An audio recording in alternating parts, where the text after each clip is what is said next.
Sinubukan ni Victor na paandarin ang helicopter ngunit hindi ito gumana at umaakyat ang mga zombie sa bakod, kaya lumabas si Manol para labanan sila. Sa sandaling yun, nakakita si Victor ng isang nakasaksak na cable at ikinabat ito muli, sa wakas ay pinaandar ang helicopter. Nakuha ng tunog ng makina ang atensyon ng crew, at lumabas sila, binabaril ang mga zombie.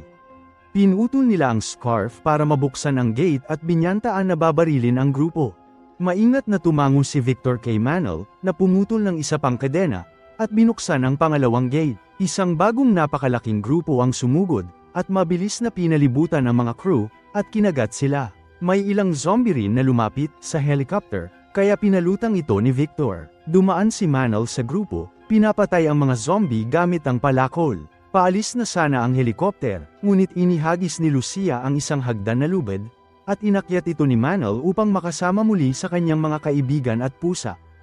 Pagkalipas ng ilang oras, papalapit na ang helicopter sa Canary Islands. Sa sandaling yun, nakatanggap si Manol ng tawag mula kay Ben na nagsasabing huwag na siyang pumunta.